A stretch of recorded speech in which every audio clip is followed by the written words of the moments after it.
world of media and how it's held up. Dagny. How you holding up? I'm good. I was chomping on some tapioca balls. I want you to tell me how much you paid for your prescriptions. My prescriptions? Oh, man. This podcast is really just about the American healthcare system and how it's broken. Yeah, get ready to get fucking sad. So I got 3 medications today, and all 3 in total cost $140. For like shit that you actually need. Yeah, to survive. Fun. Real positive way to start the first episode, but you know what? Whatever. Letting them into our real lives. The way I'm holding up. Oh, no, wait. Jane, how are you holding up? Yeah, just waiting for you to no, Jane, how are you holding up? I'm okay. It made me think of, I'm diabetic, so I have to take Ozempic, and, Okay, skinny. okay, skinny. Okay, bones. Okay, project birth weight. Okay, yes, getting my PCOS under control. But, yeah, that wasn't... Oh my god. Okay. But I literally, the thing is, until I got my diagnosis, I think each pen, and I needed it to like not grow hair and get normal periods and all that stuff. Each prescription was $1,000. That's vile. So I just like didn't have it, and just fucking wasted away. It was really cool and really fun. Did you know that this is a podcast about media and it's a fun time? Yes. But that's how I'm holding up. The other thing is, this week has been okay. I think I had too much time this week to think about things. Oh. And I got really like anxious.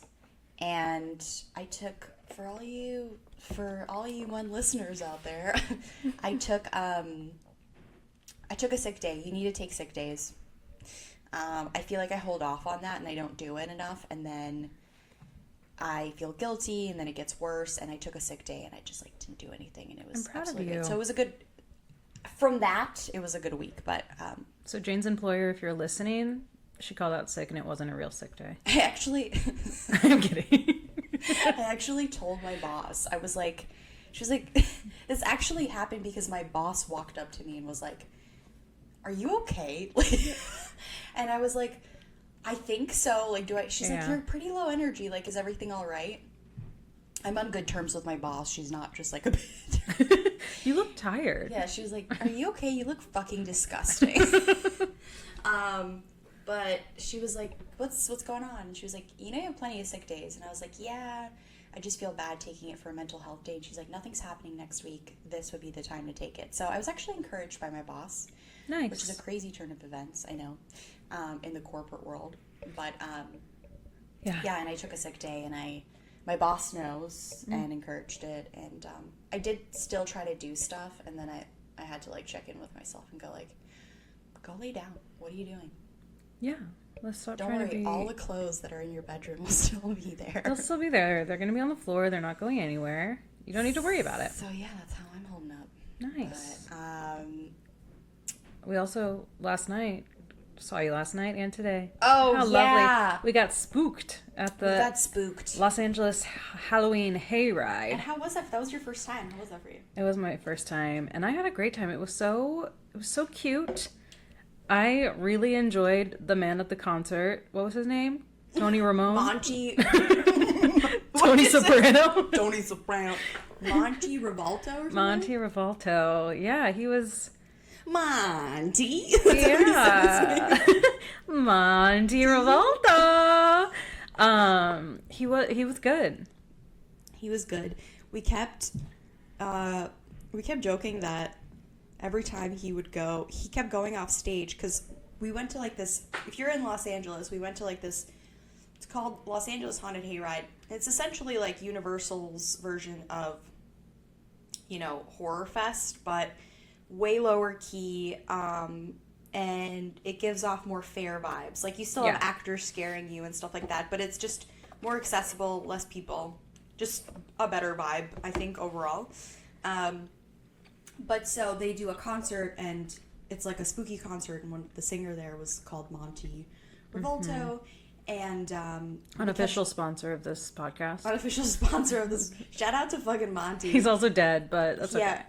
I love it. I love the story behind it. It's like a dead band, but they come alive for Halloween. Mm-hmm. Anyways, we kept joking that Monty, because he'd do costume changes during A lot. the songs, like a lot. After every song. And they were really stressful. Like he would drop the mic and just fucking sprint off stage.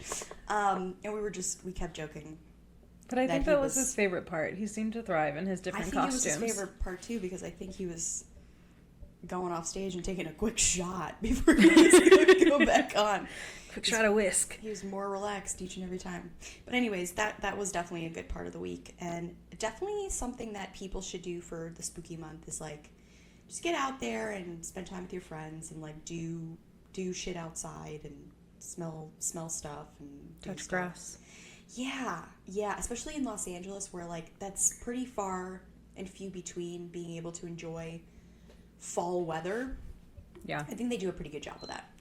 Anyways, should we talk about topic of the week? Yeah, I wanted to We can also talk about, this is a new podcast if we want to get a little detailed about what we're going to be doing. Yeah. I mean, the idea is that we're hopping back in time. And we're okay, PS5. We're hopping back in time, and we're exploring like just different media and how it affects different parts of our lives, and also how that media has like changed over time, how it's held up over time. Is it still as funny? Is it still as weird? Are some of the concepts just like they wouldn't be okay nowadays? I mean, Daggy, what do you think? Like. I mean, I love a wacky story. I really do, which is kind of what we're getting into today. Not as much of... I won't reveal the title yet. Jane's going to turn off the PS5 because it's going to interrupt it's lovely music that I've taken many naps to. It really is a very peaceful sound. But our topic today is less like, it hasn't aged well, and more just like wacky stuff that we didn't question at the time. Yeah, and this... The movie that we're going to talk about today, that's the media we're talking about today, is Stuart Little, and I feel like Stuart Little was kind of the start of that thought process, at least for me, for a while. It's what inspired you to do this podcast. Yeah, it's what inspired me to do this podcast. And it's funny because right now, all over media, so many people have been commenting on the idea that Stuart Little is, a mouse. A mouse, and there's just a lot of weirdness behind the adoption process and all that stuff. But I think what's great about us tackling this as the first project is that we found out a lot of really cool and positive and fun things that were sort of wackier, maybe not. But anywho, that's our topic, so we'll dive into that. I'm going to just start off by telling you guys a little bit about Stuart Little. If you guys know the movie, cool. If you don't, there will be some spoilers ahead, but also you've had... what, like 20 years to More watch than 20 it? years. A 1999 classic. Yes. Best Picture nominee. Just kidding. I mean, it is an Oscar. That's the thing. It's Oscar nominated. It is. And Stuart Little is basically, for those of you who don't know, it's based off of a book by E.B. White. And Stuart Little is about a mouse that is at an orphanage and gets adopted one day by a very nice white couple. Oh, yeah. Who wants to find a brother for their biological child. Oh, and most importantly about this couple and the little family. Most stylish family to ever grace the silver screen. Oh my god, yeah. And I mean, Dagny's gonna really get into that. I mean, the style is... It's impeccable. It's impeccable. It's beautiful. And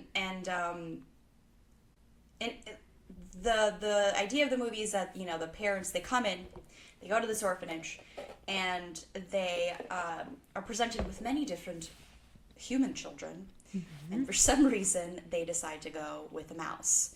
Obviously. Which I feel, of course, which I feel like a lot of people now, have issue with the idea of,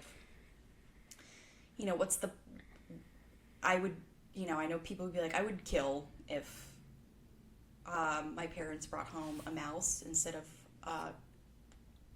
baby brother. The promised baby brother. Exactly. But there's a lot of nuance and a lot of interesting dialogue that kind of alludes to, I don't know, certain weird issues in the adoption industry, I guess, and just like, just overall and what it means to bring a child of either a different culture or a different race into your home. Or species. Or, as the adoption lady says, or species, as the adoption lady says, she says this, like, really fucked up thing. A weird pause where we know what she's saying. Yeah. She goes, do you really want to adopt? Outside of your species? Exactly. Like, okay, girly pop. And you're like, all right, bitch. And then she also is the one to deliver, like, the most devastating news about Stuart's, his family. adoptive, actual. Oh, his real parents? Yeah. They like, died? She just goes in there and is like, yeah, they died. Like, she is not. I don't want to say heartless, but. She's a bitch. Yeah. She doesn't care about these kids. She just wants them gone. I wanted to tell you guys some interesting stuff about Stuart Little. So Stuart Little is, and I don't know if, Dagny, I don't know if you know this either, but basically, there was a lot of stuff behind the book of Stuart Little as well. So Stuart Little, apparently, in the beginning, in the book, he wasn't actually a mouse. Like, it never specifies that he's a mouse. Mm-hmm. It just says that he has mousy features and he's really small. And the initial idea was that the parents actually birthed him. They birthed a really small kid. Like a preemie? Yes. Like a preemie. I like that. Like a preemie. Okay, I don't know why that was so sexy. I feel like that's offensive. Like a preemie. I mean, it's fine. And there were a couple of rewrites. And one of the rewrites was that they should adopt instead of giving birth to him. They thought that was going to be a little too harsh for readers. The other idea was that E.B. White had a lot of trouble publishing the book. One of the publicists, I believe her name is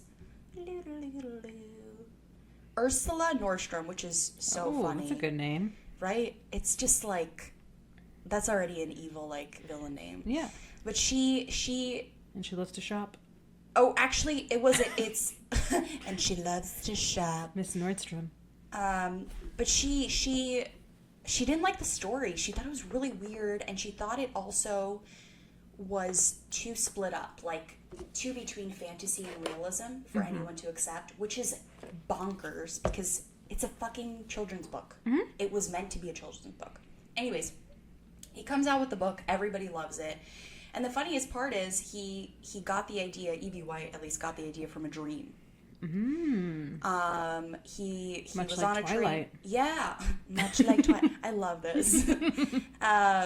He dreamed of a small child with the features of a mouse who was dressed nicely, and that's the only dream that ever kind of like launched him into a storybook idea.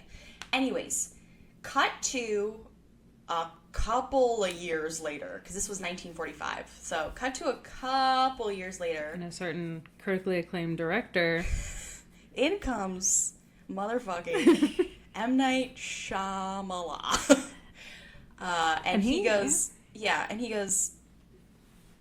excuse me, I'd like a crack at this. I'd like to try this. Yeah, if you guys didn't know, the co-writer of the Stuart Little screenplay of 1989 is M. Night Shyamalan. Like, that's wild. And just to put it into perspective, 1999... One of his best films, I would argue. It's a great film. But what's funny about it, too, is that's the same year Sixth Sense came out. Did he also do Sixth Sense? He directed Sixth Sense. So Sixth Sense was his, like, critically acclaimed, like, first release. And okay, arguably range. his best... Yeah. Literally his best film. So this man goes, all right, not only am I going to come out with possibly the biggest banger of my career, if you haven't seen Sixth Sense... I'm also going to bring out Sixth Sense. Yeah. Because Stuart Little is his biggest banger. Yeah. I'm also going to bring out... but he writes a fucking screenplay for kids, and it's great. I mean, the actors are great in it. You've got Nathan Fielder, who plays a cat. Excuse me?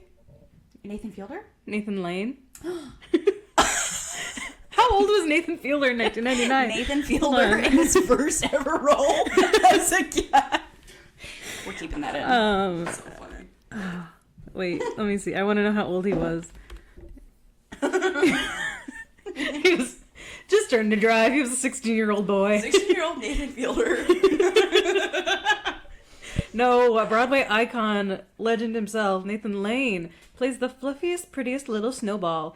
A little adorable white cat. Speaking of cats, something about me, I love cats. I have two.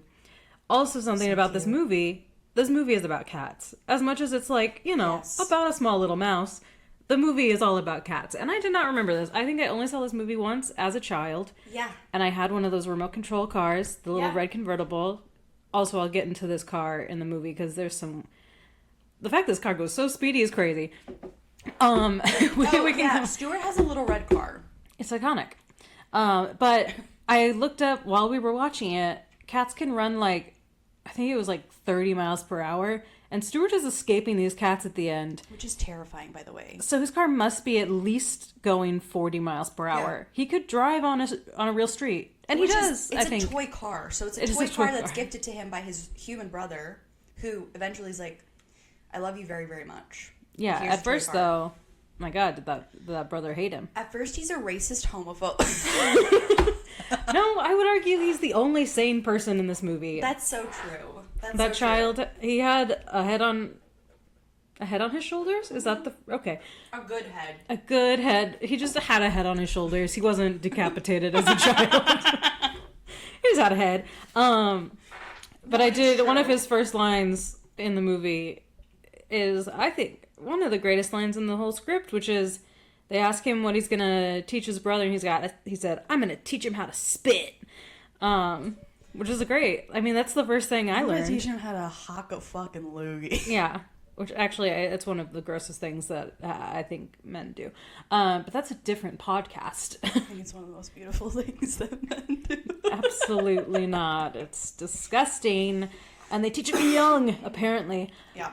But yeah, this movie is, circling back, about cats. There are 3 main cats.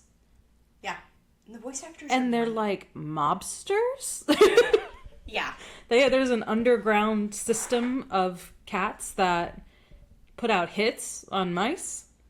And other cats, too, because they try to kill Snowball at the end. And don't forget, they blackmail other mice. Yes. Yes, they blackmail Stuart's parents, air quotes. Fake parents, yeah. That are just like ripoffs of the Matilda parents, like very Danny DeVito vibes. Oh, yeah. And I think they talk about it being like, that was the inspiration. Like, they do a very close representation of that, which I really love. Mm-hmm. But yes, you're correct. Yeah. So yeah, these cats are smart. Which cats are smart? I love cats. I'll find a way to speak. Also, cats. I love the musical Cats. Just a little fun anecdote about me. We're introducing ourselves as well as this podcast in this episode. Yes. And Cats the musical is underrated, and I think it's a masterpiece. Anyway. Okay. We could definitely talk about Cats at some Maybe point. another episode. Absolutely. I think it's just perfect. So here's the thing. I don't like musicals. But you like Cats, the musical. So I'm like, I really have like strong opinions about Stop the Cats. track. This can't go forward if you don't like cats. Sorry, I'm derailing us. Back to Stuart Little. That's okay. Derail us. Take us on a fucking ride. No. I'm also looking at my notes that are a little wild. Oh, the boy's name is George. I was trying to remember the brother's name. It's George. Curious George. Curious George. He's curious why his parents are fucking nuts and brought home a mouse. Yeah, he very much reacts naturally to that. Even his extended family doesn't react in a weird way. It's so weird. The extended family doesn't react, and also the idea that like, why are the cats not able to speak to the people, but the mice are? Mm-hmm. And then the mice. Oh, and the yeah. cats like that's such The a cats weird and the mice. concept about like what in this universe works, and we just accept it. Like because the cat's a pet, he can't talk to the people, but mice can. Very strange. We brought up the like Goofy and Pluto in the Disney universe. Yes. Why is Goofy a dog that can talk and then Pluto's crawling around? Exactly. Where this all feels a little wacky. But you know what? it's the in-world of Stuart Little, and they make their own rules. It sure is. Sure is. Again, with cats, though... Bring it back to the The cats. fact that the Littles family first response was to get rid of their family cat instead of rethink this adoption of a mouse that is brand new. Because they're like, oh, the cat might have to go, or something. I don't remember what the exact thing is. Do they say that? I wrote in my notes, get rid of the cat, ? So I think there is something about them being like, oh, we might not be able to keep Snowball. When Snowball is a diva. I love Snowball. Well, Snowball, as we've talked about, is played by Nathan Fielder. No, I mean, Nathan Lane is a diva, so it's like, it's fantastic. By the way, that is such a fun casting choice, because you know he was improvising the whole time. He's having the time of his life. And there's a lot of really fun lines that he does that will make you chuckle as an adult watching it. Like if you're watching it with your kids or something, it's definitely like his character's there to engage everyone. Yeah.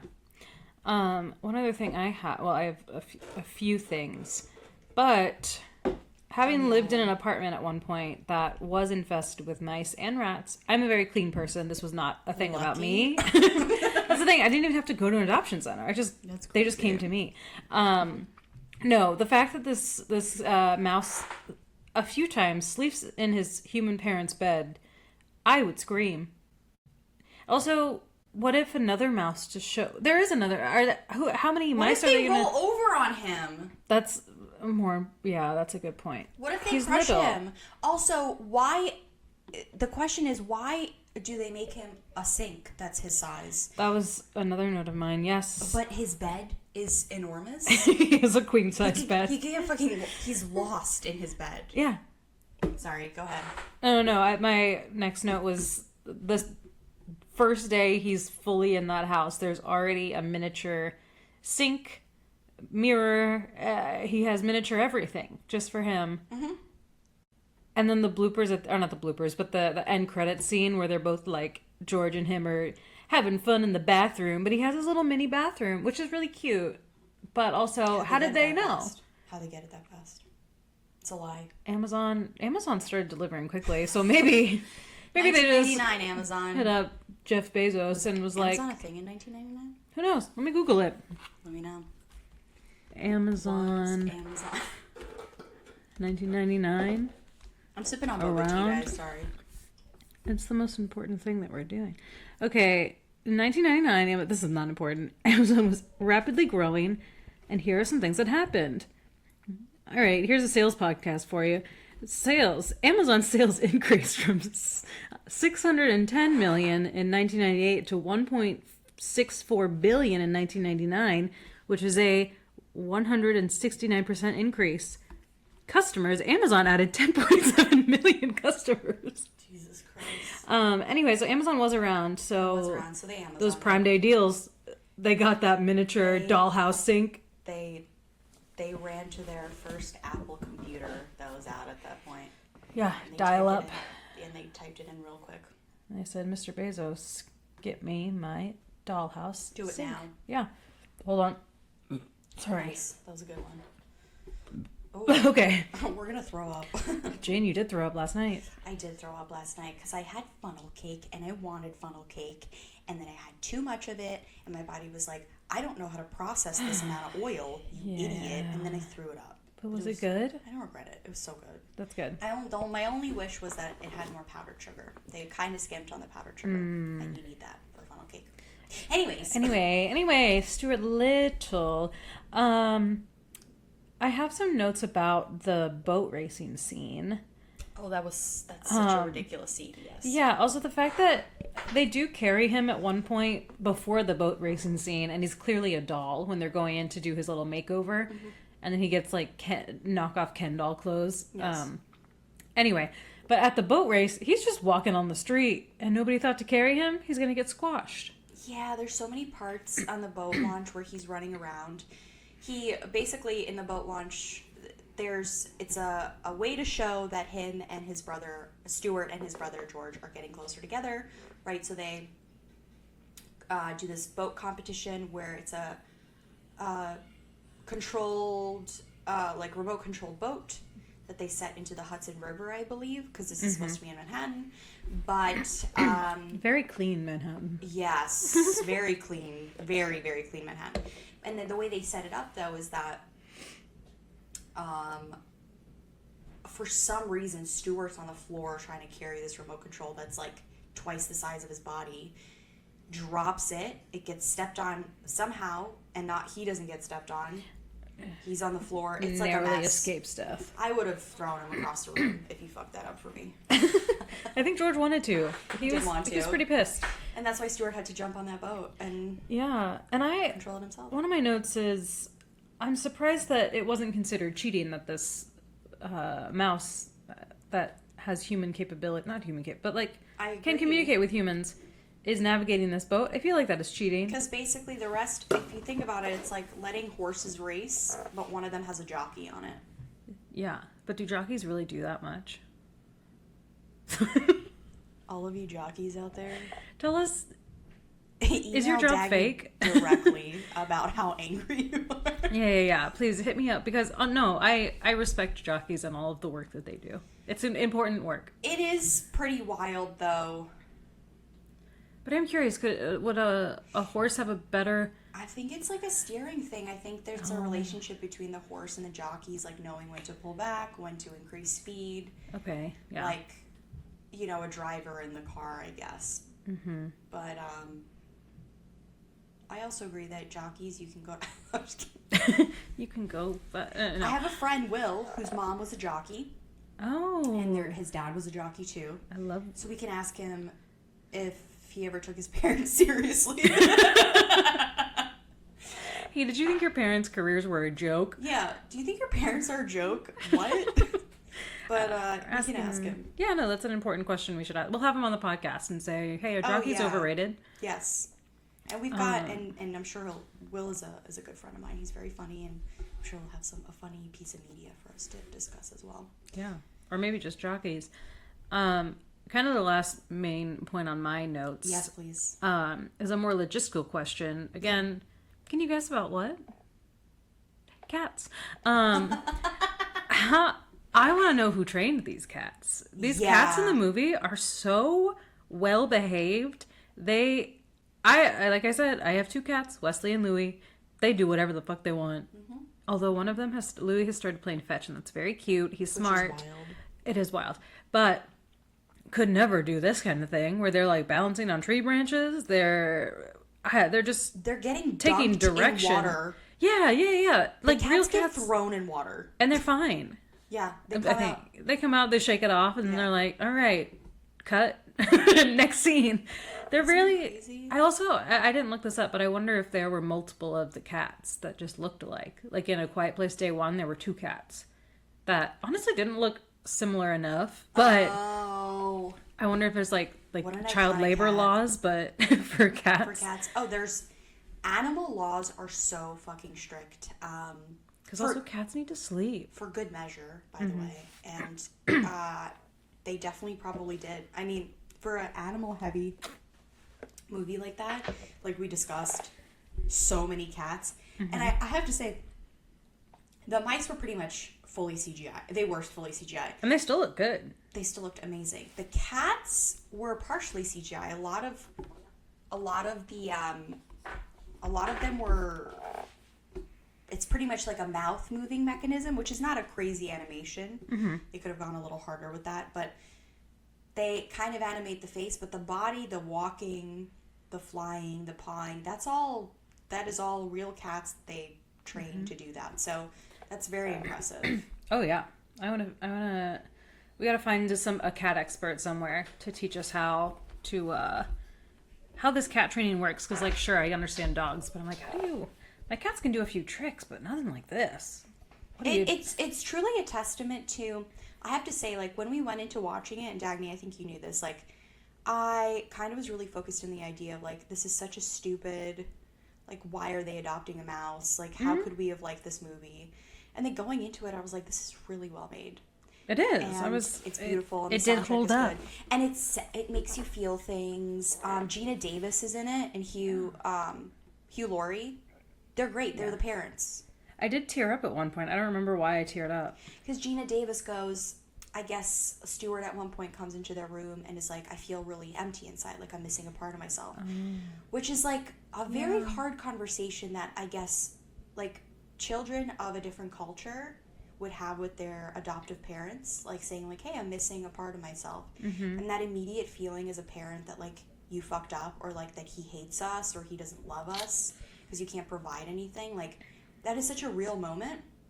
And of course it's done with a mouse, and you're like, it feels like something's missing because he's a mouse, but it still hits you so hard, and it's like really beautiful. I think they did a really good job of, they took EB's book and they were like, we're going to commit fully to the idea that he's a mouse, and we're going to play on that nuance and that idea, and I think it worked really well. Yeah, and it was works. so nicely surprising, and they got Oscar nominated for the VFX, which is, if you watch it again, they're really good for the 90s. Like, Yeah. the little hairs on Stuart's, like, So cute. head. Yeah, it's all very, very well done.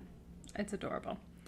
And I guess, like, kind of speaking of the end of the movie, well, not speaking of the end of the movie, but, again, the cats, the end of the cat, of the villain This is cat. all about cats for you. I mean, go back and watch the movie and tell me this movie's not about cats. Cats in fashion. Let me tell you Cats something. and the incredible wardrobe design of this movie. Gina Costume Davis design, my God. is a snack the whole time. Yes. That family also just, like, hot. Scrumptious, so hot. The all of hottest them. parents. Which, are we surprised? It's Hugh Laurie and Gina Davis. My God. Stunning creatures. But to take down the big bad mafia cat, all it took was like one thwack with a stick, and he fell into water, and he was like, okay, Stuart's it. free to live his life. I love it. Until the second movie. Into the water, though. Into the water. Thwacked into the water, but didn't die. He just was like, He just got really, I'm got down. really traumatized. He was like, I can't do this anymore. I'm a gangster, but to what degree? You know? yeah. Everybody has their limit, and his was being hit with a stick and falling in water. The second movie's bad guy is no longer the cats. It's moved on to A hawk, right? A hawk, which is like the apex predator or whatever of the story. Which is interesting because in the book, by the way, you know, Stuart and Snowbell, which is Nathan Lane's character, he's the white cat. Eventually Snowbell and Stuart become really good friends. Like, they save each other. Snowbell saves him from the cats. Like, they get close. Yeah. But in the book, he's a constant enemy, like, till the end of the... Snowbell is? Yeah. Oh. So they changed a bunch of stuff around. I think for the better, to be quite Yeah, honest. Snowbell needed a redemption arc. Needed a redemption arc. I think also because... Also, have I been calling him Snowball this whole episode? I also called him Snowball. I only realized when I, like, did my research, I was like, oh, it's Snowbell? Okay. Yeah, that's not a great name. Snowball is way more fun, but whatever. I think... what's the final consensus, Dagny? Did it hold up? Absolutely. It's a really good movie. I think it holds up. I think it's something you should show your kids, and I think it's something you can rewatch and enjoy. Like I said, there's a lot of actors in there that have fun dialogue that's stands up to the time. And anything that is inappropriate or deemed like effed up, I would say, like the counselor who says like adopt within your own species and stuff like that. It's all to a point. It's all making a point about diversity and adopting and the hardships of that, and like how people look at it with like a very smoky glass. Yeah. I have one last thing to say. Yes. Say more than one last thing. Say all of this. Sorry, that was me finishing my boba. I'm sorry. I had to do it. ASMR. Okay. ASMR. Sorry for your ears for that. Okay. It's done. I'll probably suck on that a little, a little more after this. Probably suck on that a little more. I'm gonna get the last bit of that Earl Grey boba. So good. It is. It's delish. Any last thoughts, Jane? I think just like what a joy that I think I want to be able to explore media like this more. I think we're gonna have different approaches to it, but what was really nice with this movie at least was like such an unexpected turn for the better.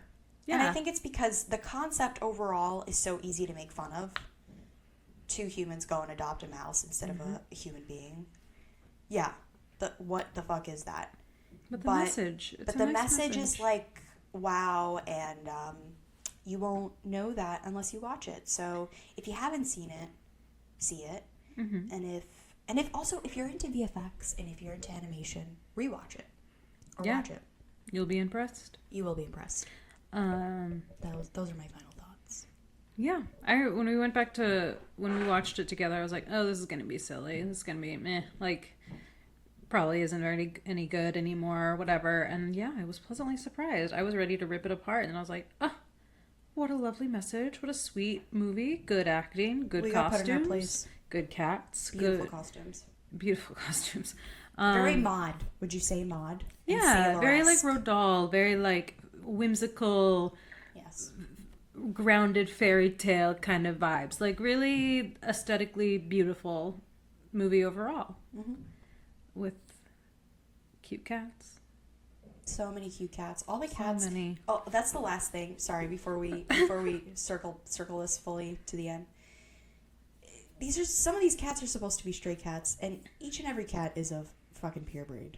Oh yeah, well groomed. Well, yeah. These street cats, not street cats. Well groomed, beautiful, and definitely purebred cats. Mm-hmm. But I needed that mafia cat to have like a scar or something. He needed to be Scraggler. No, he was so cute.